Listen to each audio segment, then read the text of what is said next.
And this is the June 25th, 2024, at 4 p.m. Meeting will be live streamed on the school boards.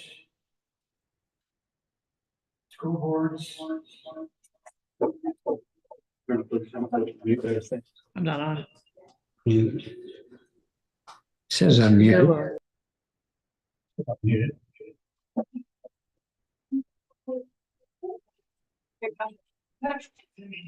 Okay. Elizabeth's online.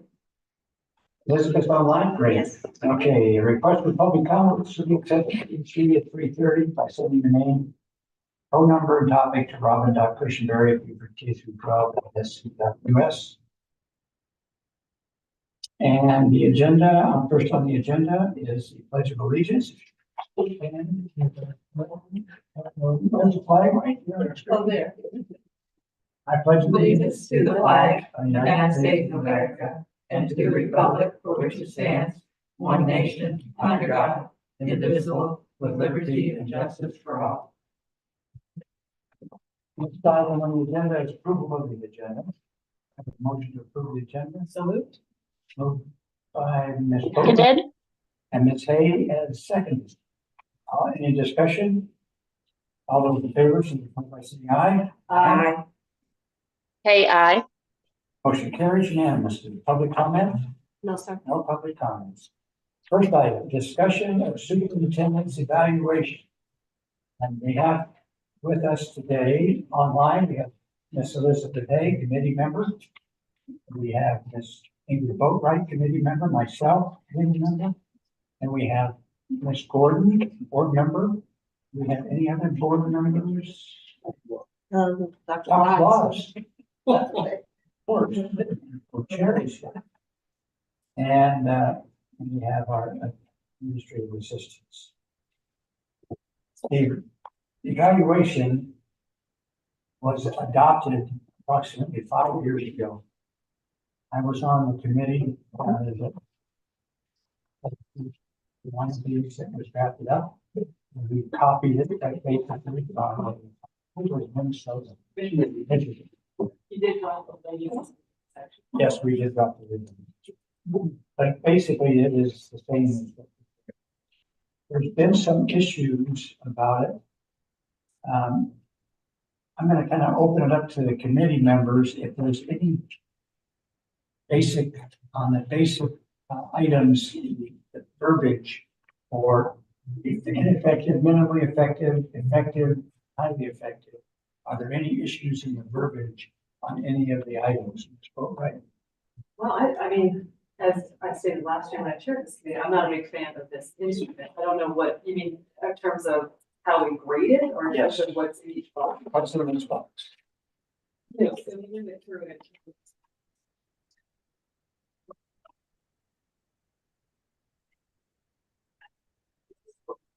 Yes, yes. I think I'll reiterate that I don't think we do have a policy in our board policy that says we are to evaluate based on results. We have that. Ms. Hay, do you have any comments on the verbiage in the? Can you hear me okay? Yes. Yes. Okay, because you all sound as though you're like underwater or in a fishbowl. So I didn't catch most of what Ingrid said. However, from she and I sitting on the committee together last year, I know that anything she would have just said, I would have echoed 100% because we were very much in alignment with the issues we saw in this evaluation tool. Okay. Dr. Rodriguez, do you have any comments about how people are set up? First part, I'm not getting into the measurable components of the evaluation. I'm talking all the components prior to the measurable components. Yeah, You probably have to speak up some since we don't have a speaker on it. Yes, I'm very close to the second. I think he's working on it. Yeah. This is the instructional practice part, I mean, the practice portion of it front. So no, I don't have any, Community relations. yeah, Business and finance. Yeah. Instructional leadership. Yeah. I particularly like it because we could wordsmith it to death and change smile to grin. It really isn't going to do much. It's an individual opinion for every board member to make which box they check. And so to try to standardize opinion is an exercise in futility, in my opinion. To me, the big issue is the numbers. And that is the measurable components of achievement, gap closing, college career ready, reduce teachers vacancy, reduce the number of short-term substitutes, financial oversight, and then the actual compiling that student achievement scores and so on. What my recommendation is, this part here, this determining the professional practice rating, just as a starting discussion, I propose that Dr. Rodriguez sets the goals that are in there as part of his evaluation. In other words, he would get this evaluation as it states right now without change, because we're too far into this evaluation period to try to make any substantial changes. But for next year's evaluation, part of his evaluation would be what he's accomplished with the book that he has given us with all his accomplishments. But also, he would take all the items in the scoring evaluations, and he would give what his achievement goals are. And he would say what my achievement goals is, what my gap We're closure talking is, about measurable. measurable components, measurable. College and career ready, reduce vacancies, reduce the number of short-term substitute days, adhere to budget, maintain bond rating, etc. For the board to set this, we don't have the background to set it. We don't have the staff to set it. We and our coherent governance policy or governance rules that we go by, the superintendent does that for the teachers, the staff, and so on. So he should set the goals. Now, what I would suggest is that at the end of his response to this year's evaluation, he outlines his goals. And this goes to the board. Now, the board can look at that and as a board say, not enough, or maybe you've had you're shooting too high, it's not realistic, or whatever. And the board would have the final say on what those numbers are. That's the evaluation scheme that I have grown up with in 30 years of being evaluated.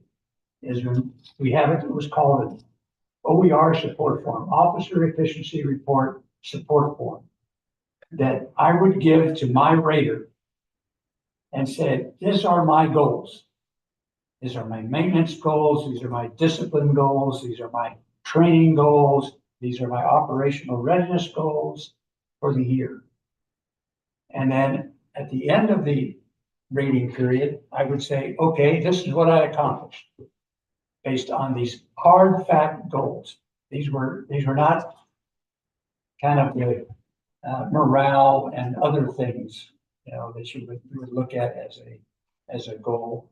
But these were hard facts. And that seems to be the fairest way to try to capture that. So having started that, Ingrid, what do you think? Can I ask a question, please? Yeah. Who is on the iPhone? It says iPhone TV. Oh, I am on the iPhone. Is that what, Mr. Smith? Yes, ma'am. This is Mr. Smith. Thank you. Yes, ma'am. What do you think, Ingrid? I'm not sure, okay, so just kind of get this goal. Yeah. Um, We're not yeah, here to make a decision. I don't have an immediate response, but what Yeah, I'll say okay. is, I think that there are some pros and cons, and you've had experience with that. I think in some ways, what I'm gonna say is what I would, say would be, I think might be problematic, with that is, I feel like this is a little bit like, you know, when you go to an interview and they say, what's your greatest weakness? You gotta come up with some way, because you don't wanna look like you think, you know, how are you gonna put that? And so I think that's one issue. I think, I mean, I'll be interested to see if Dr. Rodriguez, would like to, I'm sure he does set his own goals. And then again, I think focusing on the numbers, and we're gonna stick with, I guess, all the categories, achievement, gap closure, Or that's something that you could change those too.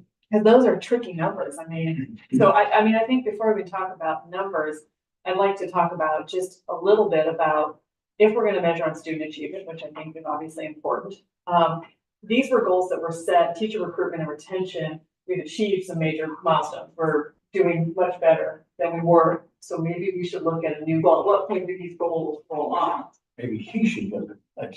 That's one, we can do it in partnership, but I think before I start getting all the numbers, I'm just kind of questioning again. I mean, the financial oversight is such an easy to measure thing, you know, because you either are on budget or you have budget issues, you've got hard numbers, it's a math formula. I think teacher recruitment and retention, you can have these goals, but again, you get a lot of external forces that you can't control, right? So I think those are one of the ones where it's sort of hard, I don't know teacher recruitment and retention is the way I put it, as opposed to say, district culture, employee satisfaction, you know, something more along those lines. And then I always kind of struggle with the achievement, because I don't know how you measure your success in closing the gap, because you could do a great job, but what are those numbers supposed to look like? We are undergoing tremendous demographic shift in this county. So I think things like that, I would like to discuss first. Maybe those were I think we guys, before I was on the board 4 or 5 years ago, you guys picked these 3 goals, and that made a lot of sense. Since then, we've passed 2 referendums. Are we still number 1 or number 2? We're up. Today we're number 1, so so all settles, we're not gonna do. that's what we're gonna say. Today we're number 1, and we've done much better with that kind of thing. So I think maybe just taking a moment to evaluate the big picture goals and then find out, you know, I'd like to hear what Dr. Rodriguez thinks about the. Before we ask Dr. Rodriguez, I'd like to go around to the board members. So, Ms. Hay, do you have any comments? I don't at this time because I wasn't sure what you wanted to touch on in this meeting, so I'm still digesting to figure out a suggestion to move forward. I completely understand where you're coming from in your suggestions. I also mirror, again, a lot of what Ingrid's concerns are. There's also the concern where we don't want to be seen by the community, because I can already hear my constituents calling and saying, you're letting, you know, the superintendent be in charge completely of his evaluation. So of course it's going to go, you know, and so I'm trying to figure out a way that we shield ourselves from getting negative feedback. But that's also fair to a superintendent that everyone seems happy with. You know, just all of those factors are at play, and coming up with a better system. And I did find when I was doing this evaluation for him last year, I felt that, because again, on results committee, we discussed this a lot last year, was just, is this tool as a whole the best for our needs here in Beaufort County? And our overall feeling was that it wasn't, and that there were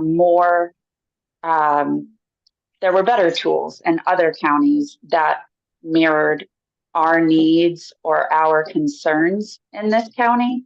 And then just the simple fact of, when you're going through, sometimes it came down to a specific sentence, in the rubric where I was like, okay, well, I have to mark him as effective for this instead of highly effective, or minimally effective instead of effective, because of one simple wording, one simple rubric. It would just be easier if there were numbers or something for us to lean on, or a more fact-based, numbers-based evaluation tool, especially in terms of achievement. And as Ingrid brought up, teacher retention.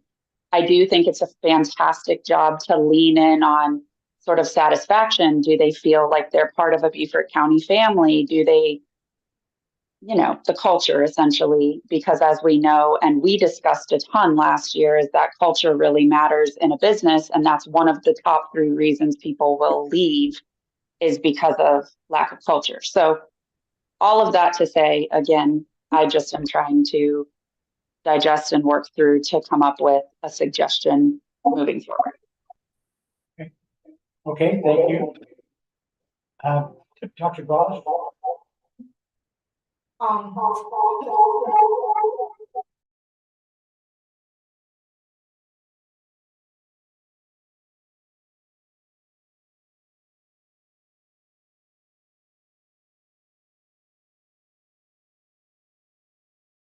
I think easy one to pick out, of course, is financial oversight, because there's so many measurable, I guess you should say, components to that. For example, we don't have in here that for the last 3 years, the district has earned a perfect score on the subrecipient risk assessment that's published by the South Carolina Department of Education. That something like that could be added. We don't have anything here about when we meet with Brian Nurick and actually sell bonds to save costs and interest. I mean, all that stuff is really important. And I know we've, when this was crafted, you were new to the district, Dr. Rodriguez was new to the district, and I know a lot of effort was put into this. But I think now that it's kind of morphed some, and I do think these should be revisited. Probably, I agree that, we hired Dr. Rodriguez to be the CEO, and he has the background in education and expertise of being a superintendent. So yes, his knowledge is probably better in these areas than ours is, but I agree with Elizabeth. We have to, the impression we leave the public is very important, that, this is a joint effort as to, what we think is important along with what he thinks is important. And what we think is important is what's important to the community, since we represent the community.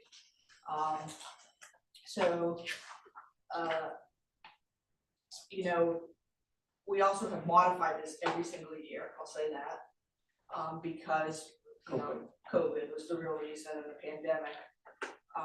But even last year, I remember we modified for example, the bond rating to maintain the bond rating at Moody's AA1 or higher, because it's not possible for us here in a county with minimal industry to ever move out of that category to I think the highest one is AA, maybe not a 1.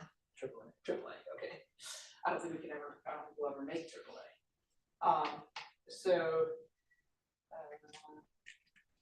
I agree with modifying it, and I think it's going to take work from both sides to do it. Ms. Gordon, do you have a comment? Having served on this committee last year, I understand what the questions are. However, I'm just listening as to what the solutions will be, because we have a numeric system that guide us with superintendent's rating, evaluation, and there are certain criteria that we must meet. So my question is. You want me to speak up, so you're saying. Maybe towards the microphone over there. Can you hear me now? Yes, ma'am. Much. Okay, sorry about that. I'm just saying, if we're going to relook at the evaluation tool that we have for the superintendent this date. And I think it's due in October, and this is now July. We're not gonna do anything. We're not gonna do anything, okay, we're not gonna do anything, but we will do something for next year maybe. Okay, I'm for that. I wanna make sure that we are equitable in what we had and what we're going to have. Because it is, it's quite a challenge to be evaluated. And those of us who have to do the evaluation must agree on the tool that we're gonna use, but also one that will make sure our community understands that we have their best interests at heart, while we're also trying to make sure that we do what is best for the superintendent as well. Thank you. Mr. Dallas, would you like to make any comments? Yes, sir. Thank you very much, Colonel Guy. Hello, everyone. I think this is a very broad-based appraisal form, and I sort of drift back to the reason we create a school district is to educate the students. I think that should carry a huge weight. I think also one of the opportunities is for us to help get some reasonable numbers is to basically choose a very high-performing peer group. Those could be some of the better performing districts in the state. There could be some from the national arena, so that those are aspirational numbers. We could compare those and say what percentage of achievement of the best peer group performance, so that we see a very high target, but he could be, or she could be, well, he could be rewarded for moving the district closer to those, stellar performing schools. You could normalize for demographic, income, those types of things. So that is you're not comparing, Mount Everest to a molehill, or so to speak. But I think that would be very beneficial, and to the points that the two colleagues made about how does it look to Joe and Jane, well, the three colleagues, Joe and Jane Citizen, I think that would help pass the smell test, and you still allow some flexibility in the range. Those things such as I think Ms. Hayes said about culture are critically important. Teacher turnover is another big group. Those types of things, the more stable from what I've learned, the more stable the teachers are, the better the performance. So I think having a metric on that is also very valuable. So just coming in and seeing this document again, just some ideas. Thank you. Thank you. Mr. Smith, would you have any comments?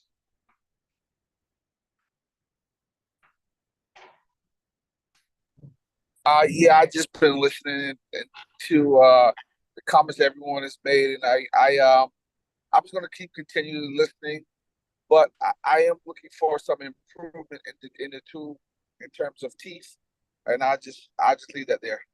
But thank you. That's it.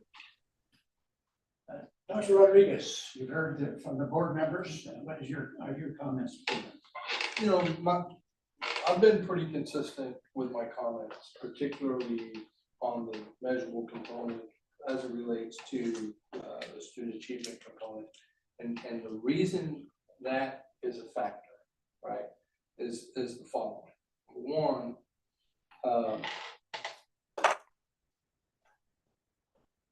the only individual in the system that is measured on student achievement, evaluated on student achievement, is the superintendent, the furthest individual from the classroom. The research tells you that the classroom is the one that makes the teacher makes the greatest significance in the outcomes of those students. Okay. To me, there would need to be alignment through the system in order for that to make sense at the furthest level from that. Okay. I think the other issue is this. Here we are in late June. Students have already taken the test, right? The state has it. It's in the bank over there. But the state is still making adjustments to the accountability rules, which has an impact on the end result on student achievement, right? So nobody has any more control over it, right? But somebody else is tinkering with accountability rules that play an impact on that piece, right? This is why those are just two reasons, right?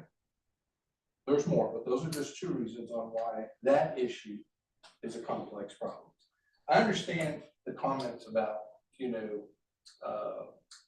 this is why educational institutions are created, right? It's about student outcomes and helping students learn and helping students grow. I understand comments about, the importance of being able to respond to your constituents, as board members as well. But that is a reality that is going to change numbers. In the next year, you're going to have standards adjustments. The state is overhauling subject area and standards. The following year, they're overhauling a different subject area and standards. Math is going through major changes, which are going to have course sequencing changes and things like that at the secondary level, okay?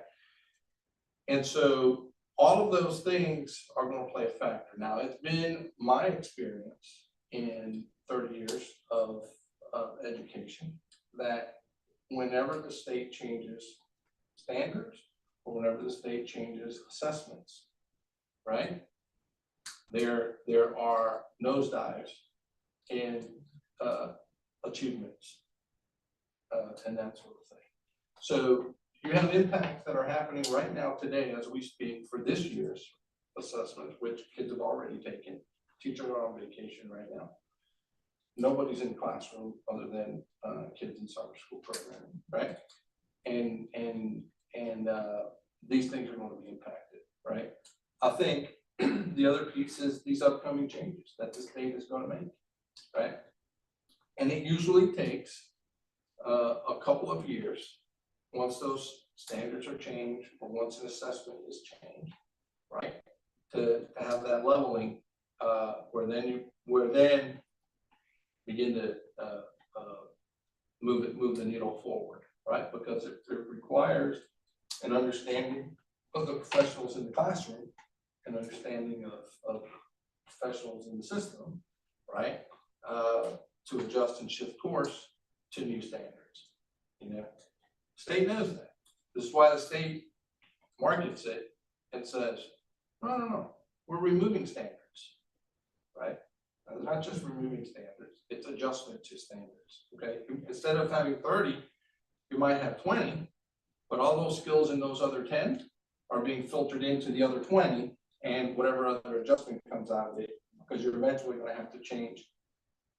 During that transition, you're going to have standards that aren't necessarily going to align to the assessment well, and then you're going to see an assessment change on the heels of those standards change, right? So this is why this is such a messy part of it. So obviously, I think you know me by now. You know that my objective is to strive to do as much for kids and have kids succeed as much as possible in all these measurements. But I think those general measurements like that leave something to be desired in an evaluation tool when you look at those factors. So I know we have to deal with it somehow. I'm just saying that is the problem that I have, especially with significant weight on that piece. I think we adjusted financial oversight, as you mentioned, Dr. Watts, because it was impossible to score at the highest possible score, even though I believe we were there. It just rubric doesn't allow you to, right? Or didn't, I should say, right? Didn't allow you to. But there are factors that are missing. I mean, I don't know in the achievement part, by the way, the recruiting part and retention part, I'm sitting on a task force right now for the state on this recruitment and retention issue, right? I mean, stuff coming to the table is that, in some cases, it's a culture related reason why people are headed for the doors. In some cases, it's cost of living. In some cases, it's they're tired of being bashed by people in the community. Done. I'm gonna go sell real estate, right?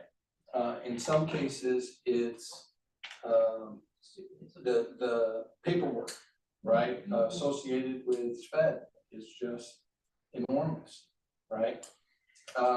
And so when we try to tackle things like the paperwork and that kind of thing, right? Because the greater thing, if you're getting bashed by a community or something like that, is very difficult for a system to deal with that, right? But in terms of the paperwork, how do we provide a resolution to the sped paperwork? Then you're stuck because liability issues require that documentation and that paperwork, right? So it's kind of interesting dialogue listening to that go round and round, because everybody on that team, including people from the State Department of Education, want to find solutions to that problem, which is why the task force exists, But there are some challenges. One of the things they look at or are considering in terms of the student achievement piece is not as they're not talking about evaluations. I think they understand it's a problem, which is why they don't do it. Right? That's the reason they don't do it. But they're trying to look at it in terms of incentive packages, not in terms of evaluation tool, right? So if you hit a certain mark, then in terms of maybe teachers down the road, in terms of incentive packages, that kind of thing.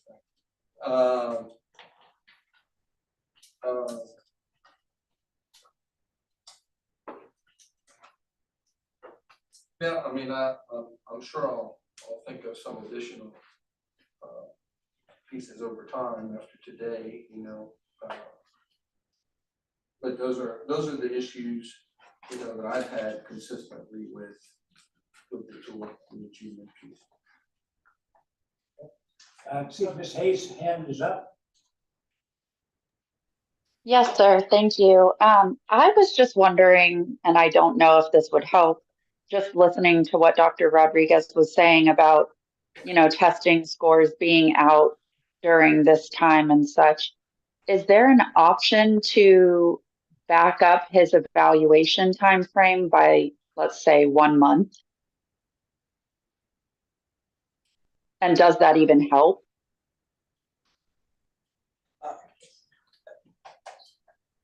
Well, the changes, I'm sorry, Ms. Hay, the changes I was talking about is that for the current year, the test that the students already took, they continue Correct. to make changes to the current accountability model. So my evaluation's in October, right? So even November, I mean, whatever changes they're making have the potential to be damaging or have the potential to be positive. Who knows, right? But usually not helpful. Okay, thank you. Yep. I can also answer that, Elizabeth, based on Dr. Rodriguez's hiring contract, that is when it is required. And also that affects his compensation, that specifically in his contract is based on his performance. Correct. I just wasn't sure if, like other contracts in other realms, if all parties were in agreement, if shifting it by, like I said, a month could help all involved feel better, if that was an option. But it doesn't sound like that's the main issue anyway. Yeah, it would have to be mutually agreeable by the board and Dr. Rodriguez. Do you have any other comments? Yeah, I do. So a couple things. One is, this is my 8th year on the board. I've done 7 superintendent evaluations. So I've done, I think I just did 1 before Dr. Rodriguez came and didn't do 1 for the interim superintendent. And the one, so my first one was very free form. It was an attorney came in, met with the board, and the board just went around the table and spoke kind of, you know, off the cuff. There was no rubric, there were no metrics, there was, and then the attorney would summarize in a letter that was then, you know, ultimately released to the public. You know, like a few board members thought the superintendent could improve in this area, or all board members thought blah blah. I mean, it was, you know, it didn't list who thought what, but it was very kind of generalized that way. Personally, I think this is way better because it's you're, you know, looking at individual, I guess you'd say, criteria. So one thing I think that's missing from here that I think should be on here are Dr. Rodriguez has received some amazing awards, and the public knows probably about some of them, but maybe not even all of them. Like, for example, South Carolina Superintendent of the Year. That should be on here. Somehow that should be taken into account. I mean, that's not something that every superintendent gets. And so that's something I can see that should be added. You know, I don't know, national or state awards or whatever, you know, could be generalized or something like that. I know Dr. Rodriguez expressed, it seems like every year the whatever tests they have changed. I mean, that's been every single year, and I don't think it's gonna stop next year or the year after or whatever. So we have to do a work around that somehow. And you know, I know you're furthest from the classroom in the district, and we're rating you on achievement. And I just can't see how, to me, it's important to do, because I know that's what the citizens are gonna want. So we have to come up with a way to do that, even though, yes, you are not instructing, you're not sitting in the classroom, teaching history or whatever. I'd like to make a few comments on this. We have 11 different board members with every one of us have wildly different life experience, educational experience, leadership experience, financial experience, technology experience, and so on. And that's frankly a good thing. Some of the things that we have on this are subjective. They're your opinion based on your individual experience. We are not ever going to all agree with one another's evaluation in subjective areas. It's hard. It's easy to be an evaluator with one boss. You got one boss to work for, and maybe the boss's boss that you have to account for as well. But when you got 11, it's not easy to come up with something other than to allow everyone to have their say on a agreed upon rubric. Now, what I'm going to suggest is that committee members and interested board members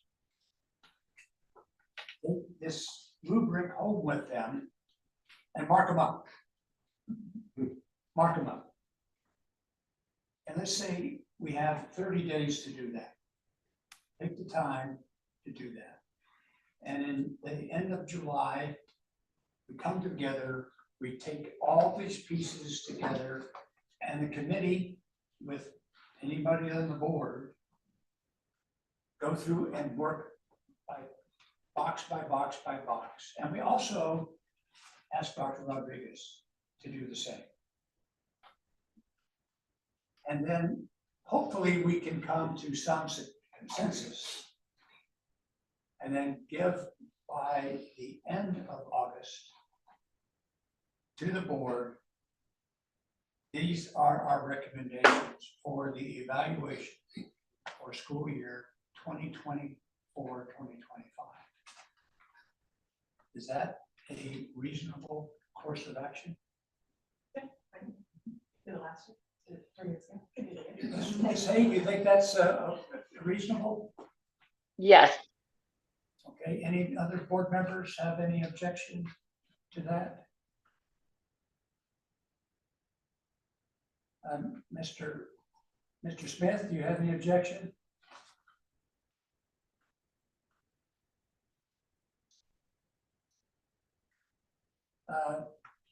Mr. Dallas, do you have any objection? Mr. Campbell? No, I don't. That's all right? To the party.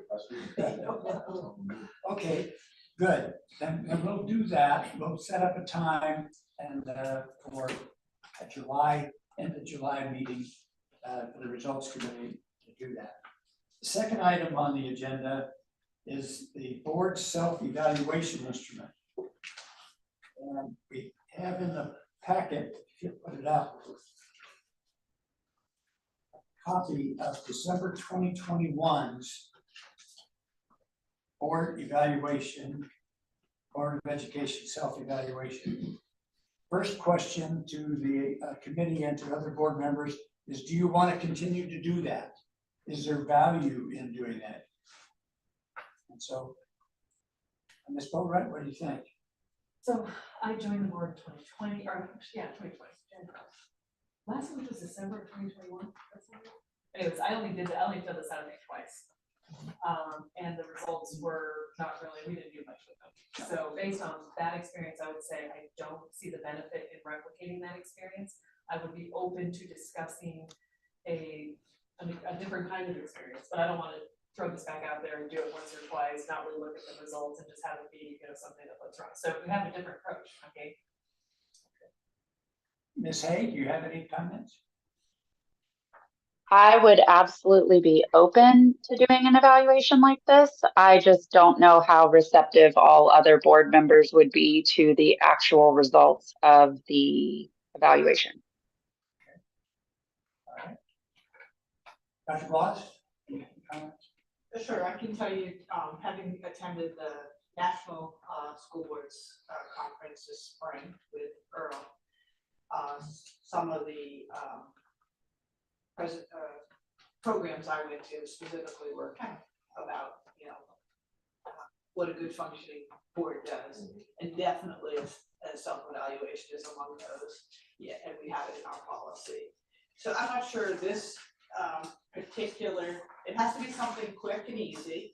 This was done at the end of the meeting. Everyone's tired, ready to get out of there. And then the question is, what do we do with the results? I'll say this publicly because it's a public, it's in the public. There are two of us, you and me, who have been sued individually by one of the other board members. So this question, the board handled all conflict internally, externally, openly, constructively, and with transparency. No, you can't answer that. Won't answer that. That's a problem on our board. So. Can I interject real quickly because it has to do with the point Dr. Gwad's just made? Yeah, go ahead. Oh, sorry. I would just say that if a tool like this were put in place in evaluation, I would suggest for exactly that reason that she just voiced, that they be anonymous results. Sorry, say that again? Oh, filling it out. That they would be anonymous, yes. So they would still come through. There would be 11 results, right? But they wouldn't be tacked to a specific board member to then become a target to perhaps other members. Yeah, I got it. Thank you. Good. Ms. Gordon, do you have any comments? I personally don't remember filling this out. We have to. You have to have it. You have it. Okay, I have it. Okay, so this would be the first time I honestly, what would we do with this? So if we're not running the meetings efficiently, if it's found that, like 7 out of 4 people said they didn't agree, what are we going to do to rectify? So we're asked questions that we need to give to the public. What are we gonna do about it? How are we gonna fix this? And I don't even see why we're asking these questions myself. I understand self-evaluation, but the questions that they have, the board focused on student achievement. I think the superintendent just said, he's responsible for an entity that he's borrowing.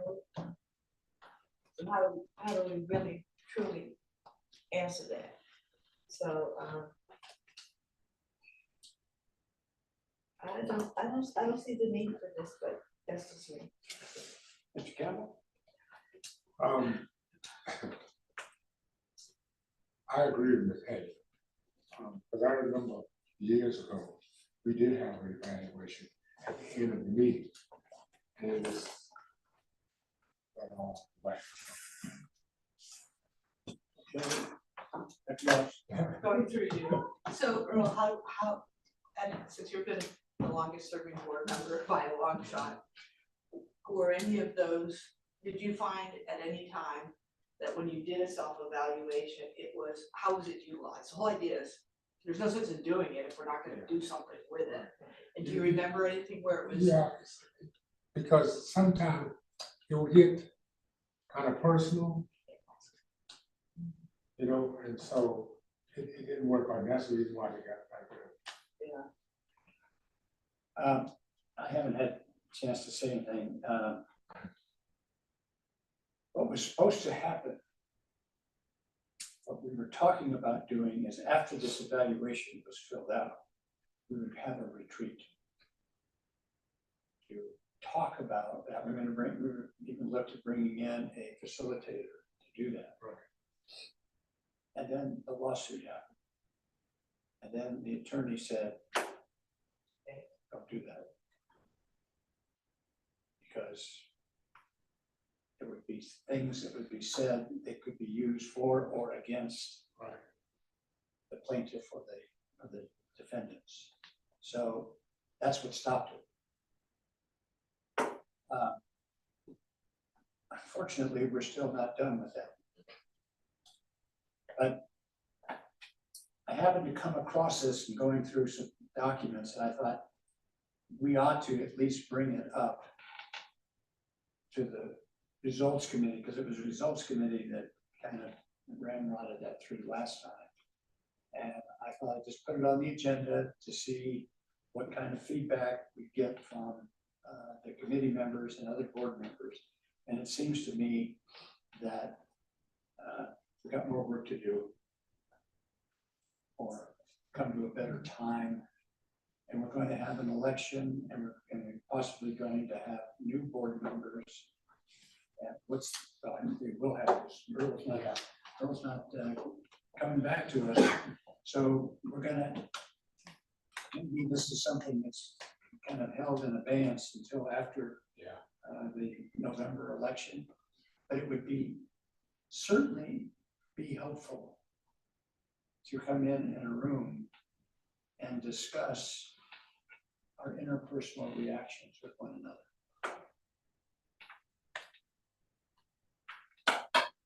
But you gotta have something to start, and that's what this will be. It's just the start. Okay.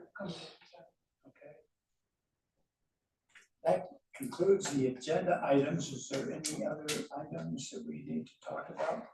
We're talking about our future topics for the end of July. And so Ron will ask you to send out a copy of the rubric to everyone, or perhaps we could get paper copies out. We got some, we don't have enough. Just say that right in front of me. What's that? You just say that right in front of me. Just, Paper copies. yeah. Who wants Just digital? like paper. You can put out a USB drive and run it over. Yeah. Well, some people like to do it. Some people like to do it. So, and set up a meeting for us to come back together and take a look at it. And then put it on the agenda for an August meeting to report out. I think we gotta give ourselves the suspense to get this done, or we'll kick that can. Oh, no, yeah, it's, Kick the can down the road again. We don't need to do that. well, Elizabeth and I will be on campus August 7th when the students start. A short summer. That's summer, that's right. Okay, are there any other items to the order?